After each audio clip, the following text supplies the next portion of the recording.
stop allowing others to set the conditions. And this is similar to the way we started this. Stop waiting for change, start making change. This one's a little different.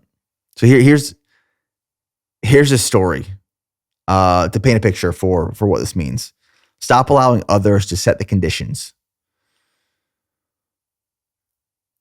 We are responsible for much of the direction and speed of our life. That is what we are in control of. The direction and the speed. The speed at which we operate, we move, we make changes. And we're directly responsible for the direction. A few years ago, we were living in a house that we're no longer living in. It was right before we moved to Nashville, and we were building a pool. And this pool project took 18 months, much longer than it should have or needed to. We hired a pool builder who was a contractor, and I just assumed that they had everything in-house. But what I came to learn much later than I wish I wouldn't have is that they had no one working in-house for them. It was like a skeleton crew of a company, and they would hire subcontractors for every part of the job.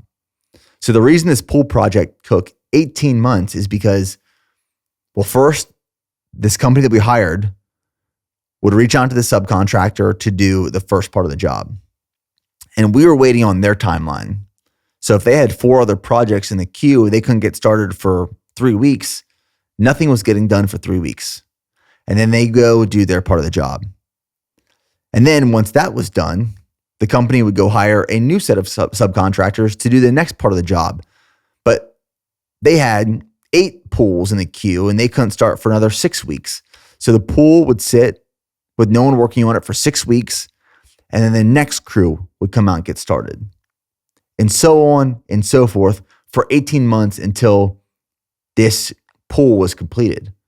There were weeks, there were months, literally months, where no one was working on this pool project because we were allowing other people, this company, these subcontractors, to set the conditions for the speed at which we operated.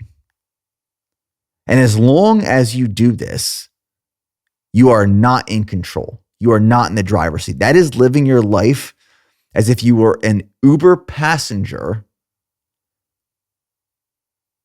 going on a roulette trip of not knowing where you're going, how you're getting there, at what speed. You just hop into a random Uber.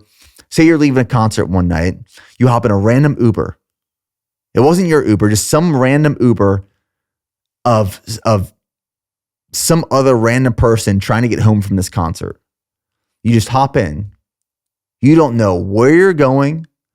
You don't know how you're getting there. You don't know how long it's going to take, at what speed, at what direction, nothing. If you want to live your life like that, that's one option. It's a really dangerous way to live. Who knows where we're going to end up? I mean, you could have hopped in an Uber in Colorado and ended up in California a few days later, for all you know. Or you can be the driver. I want to be the driver.